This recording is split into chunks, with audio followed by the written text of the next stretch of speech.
like to talk a little bit about how the world will come in the next years. In my opinion, globalization is death. So forget globalization. This historical period that we have known as globalization, where we believe that everything has to converge in a single model that should be liberalism, liberal democracy, and market economy, I think it's over. So there are several books all around the last 20 years, 25, 30 years that to some extent established this model, this paradigm, right? So basically it was an era of market fundamentalism. The market had to decide. No policy, no intervention in the market. So let the market absolutely free all around the world. And again, the world had to be symmetric. So basically the market will be the same for all of us. Advisor of the President of the United States, President Bush, said in 1993, doesn't matter to manufacture computer chips or potato chips. The only important thing is doing it better and cheaper. At that time, maybe slowly, maybe without noticing that, for instance, computer chips, specific technologies started to spread worldwide. For instance, computer chips. At that time, digital technology started to spread all across industries, all across the society, all across the economy. And for instance, we can find right now chips everywhere. How would be a country without chips? It is not necessary to bomb a country to win a war. The only thing you have to do is to cut the supply of chips. This is Europe without chips. It would be United States without chips. Everything would go to the Paleolithic, to the Ice Age. If we want to manufacture chips, okay, you can say, okay, if we have a shortage of chips, what we can do, for instance, is immediately building a facility. So why not building a facility? Well, a facility for chips is like a big nuclear plant. It could cost about $20 billion. We will need maybe 5 years to build that.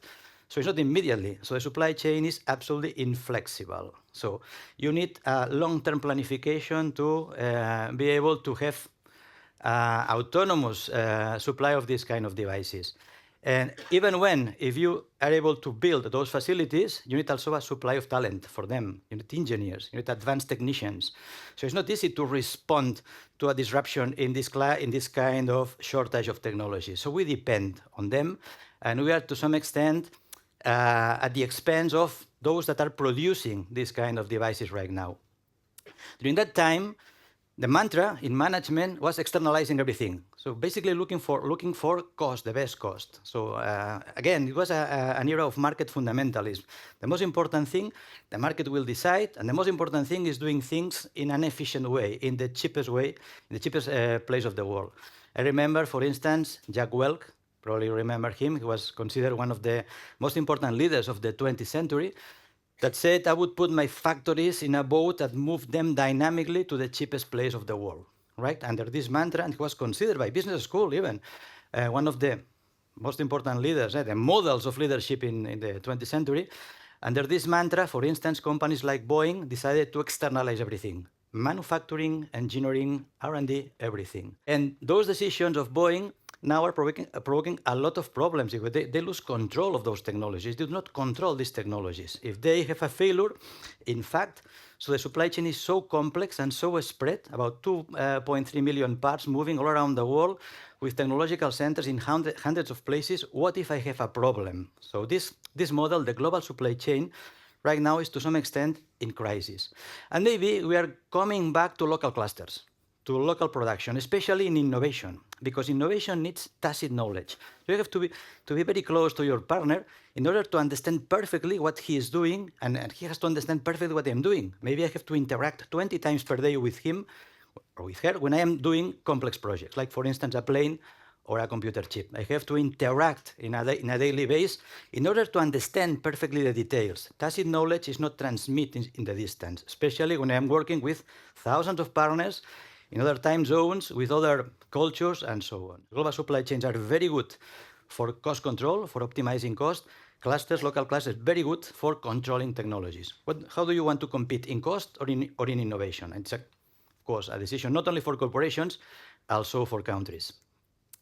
And then things started to change rapidly, very rapidly. In 5 years, in maybe 8 years, a new kind of globalization has come basically in 3 acts. Look, for instance, 2017, it was a first crisis around one of those critical technologies, 5G.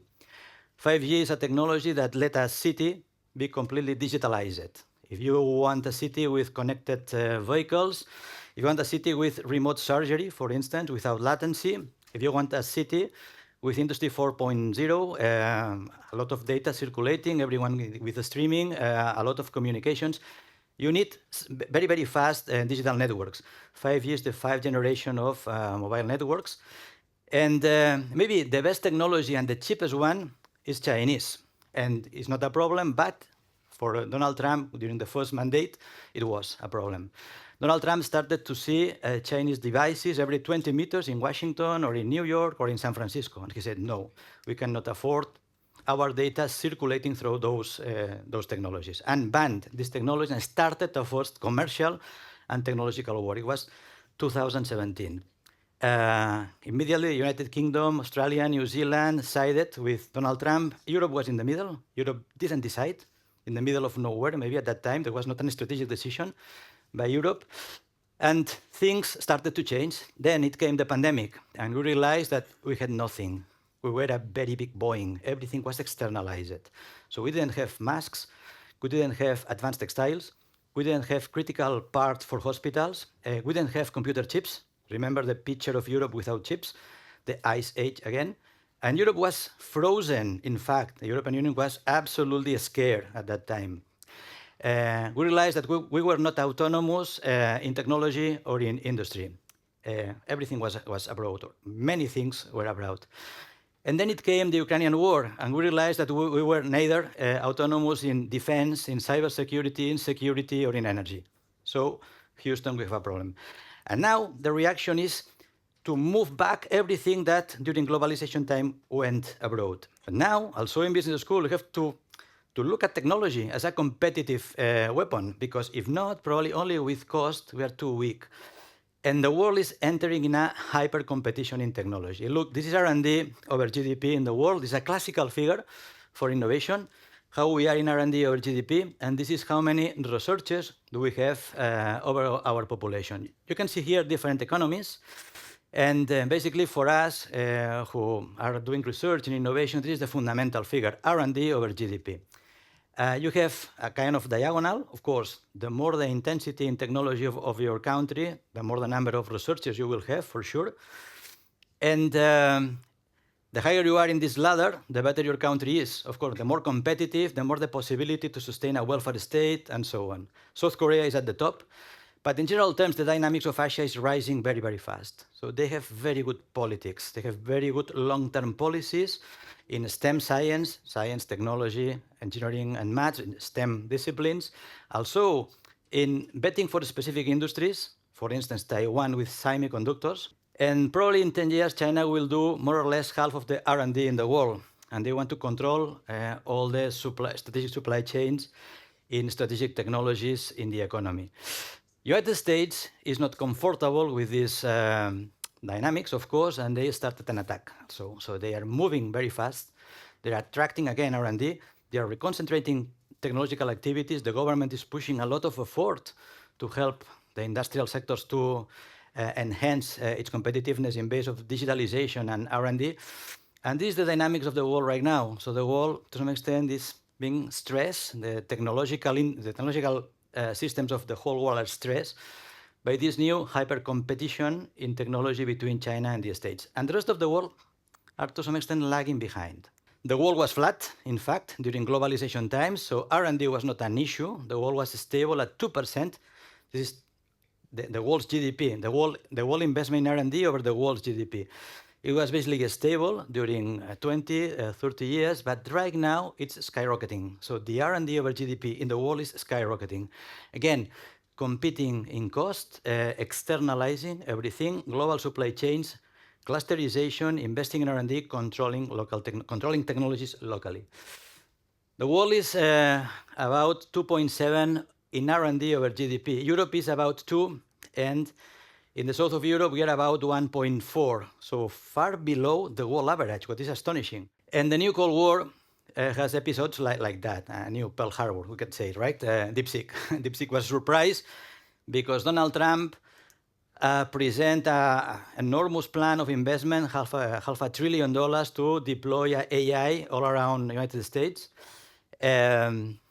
like in the 19th century when they decided, for instance, to install railways all around the United States.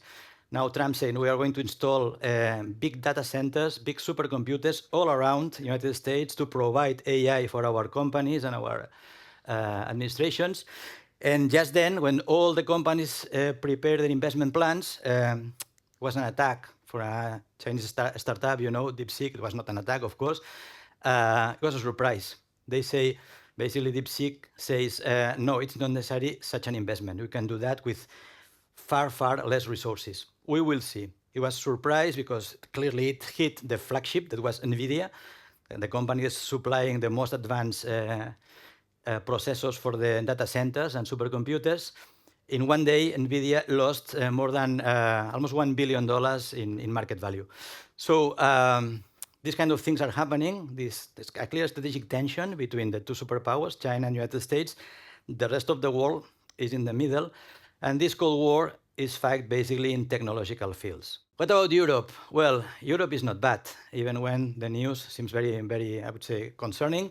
Europe is not bad. If you look at the most important innovation rankings in the world, for instance, Bloomberg's one or the Global Innovation Index, among the 10 most innovative companies in the world, we still have about 7 European countries: Germany, Austria, Netherlands, Denmark, Sweden, Finland, and Switzerland. They are very, very innovative. They have very, very dense clusters, basically of small and medium companies that are very well connected with a strong social network behind, connect also to research centers, and plenty of hidden champions. We do not have Googles, we do not have Amazons. We have an industrial network of hidden champions. So small companies that can compete worldwide, globally, in niche segments, maybe. They are not very big. We do not have the efficiency of the financial markets of the States to make companies grow very rapidly, but they are very good. For instance, one of them, maybe the most famous, is ASML.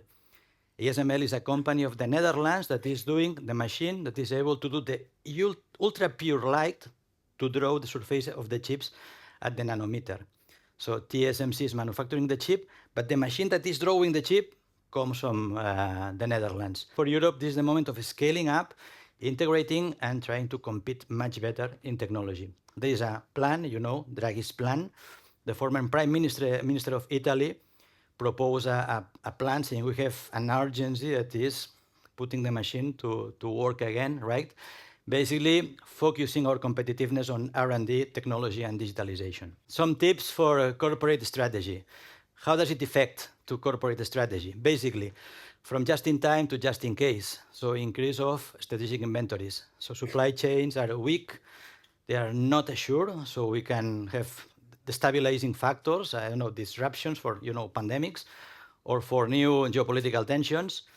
From supply chain efficiency to supply chain security, so choose the best suppliers and work in the long term with them, especially in innovation. So we have to evolve probably towards a kind of vertical integration, long-term contracts, not simple bidding and looking for the best cost in the shortest term. Supplier diversification, choosing very well your suppliers, reshoring, clusterization. We will see the flourishing of new local clusters. R&D, hyper competition, even for business school, it's important. So R&D is an issue. We should understand how to manage R&D, how to do open innovation with research centers. We do not have to reinvent the wheel. We're putting, from the government side, a lot of money in fundamental research. Take that into account and take advantage of that. So we are in a world of technology. So new waves of technology will come. We should have the capacity to adopt these technologies before our competitors, and probably the rise of corporate venturing, of new forms of innovation management to take control of startups from the corporate perspective as soon as they emerge, and to some extent lead the transition between the former business models and the new business models. In any case, I'm just in time. A golden age for innovation is coming. I think we will live in a fascinating world. ChatGPT, so large language models, is only the tip of the iceberg, right, of what's coming next. Take into account the brutal amount of R&D that is being accumulated right now in the world. And all of us should compete in this world, thrive in this world. And the World Capital is precisely a very good example of how we can learn and we can cooperate all together. Thank you very much. I think it's all. Thank you.